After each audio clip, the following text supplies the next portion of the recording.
Hello दोस्तों, कैसे हो आप लोग। जिस तरीके से हमने पिछले लेक्चर में देखे थे, प्रीवियस लेक्चर में हमने देखे थे माइक्रो एंड मैक्रो इकोनॉमिक्स। जी हाँ दोस्तों, पिछले लेक्चर हमने क्या देखे थे, micro and macro economics. Today have discuss about it now scope of micro economics. जी हाँ दोस्तों, आज हम बात करने वाले हैं scope of micro economics. Start करते हैं आज का लेक्चर सीक्रेट कोड की तरफ से। हमारा सीक्रेट कोड क्या होगा, PFE। क्या होगा सीक्रेट कोड हमारा, PFE।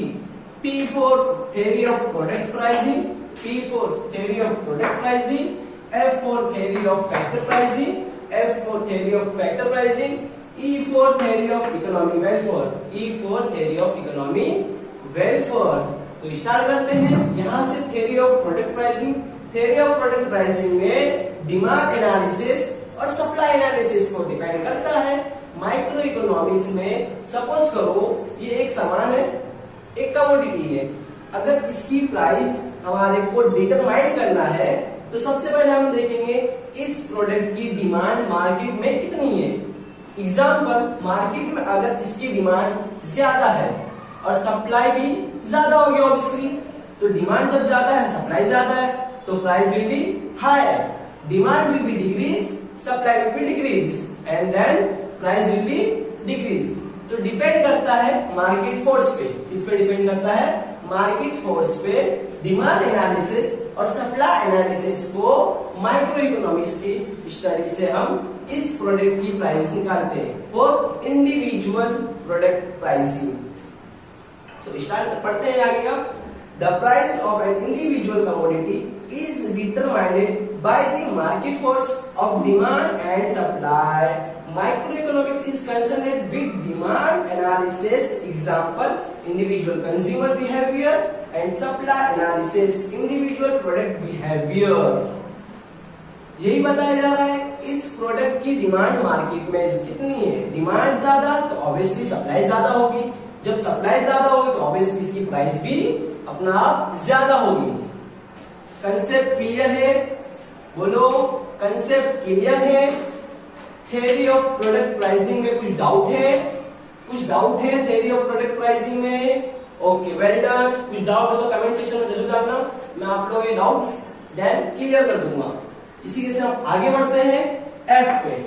हमने देख लिए पी, आ रहे हम एफ पे। हमारा सीक्रेट कोड क्या है स्कोप ऑफ माइक्रो इकोनॉमिक्स में, P for theory of product pricing, P for product of product pricing, P for theory of product pricing, F for theory of factor pricing, F for theory of factor pricing। हम आते हैं F पे, theory of factor pricing पे।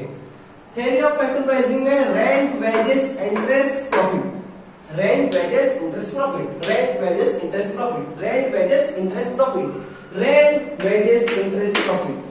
देखिए दोस्तों, जब भी हमारे पास रेंट की बात की जाए तो रेंट हम किसको देते हैं, लैंड में। हमारे को लैंड चाहिए बिजनेस करने के लिए, तो लैंड के लिए हमारे को रेंट की जरूरत पड़ेगी। और लेबर, लेबर को हम क्या देते हैं, रिटर्न में वेजेस देते हैं। क्या देते हैं, वेजेस देते हैं। और कैपिटल, कैपिटल हमारे को क्या देना पड़ता है, इंटरेस्ट देना पड़ता है। क्या देना पड़ता है, इंटरेस्ट। और रही बात प्रॉफिट की, तो प्रॉफिट कौन रखता है, एक एंटरप्रेन्योर रखता है। एंटरप्रेन्योर कौन होता है, एज अ बिजनेसमैन। एंटरप्रेन्योर कौन होता है, एक बिजनेसमैन होता है। जब भी बात आएगी rent, wages, interest, profit, rent, wages, interest, profit, तो क्या होगा, rent for land, wages for labour, interest for capital, profit means entrepreneurship. Entrepreneur मतलब क्या होता है, एज अ बिजनेसमैन। पढ़ते हैं आगे का। In microeconomics, land, labor, capital, and entrepreneur are the factors that contribute to the production process। ये क्या है, प्रोडक्शन प्रोसेस है। क्या है दोस्तों, प्रोडक्शन प्रोसेस है। क्या है, प्रोडक्शन प्रोसेस है।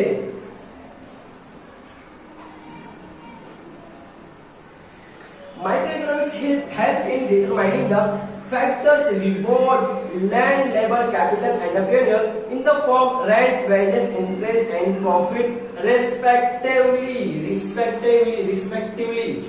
ओके, देन हम आगे बढ़ते हैं ई की तरफ। हमने क्या देख लिए, P for theory of product pricing, F for देखेंगे theory of factor pricing, E for देखने वाले हम theory of economy welfare, theory of economy welfare.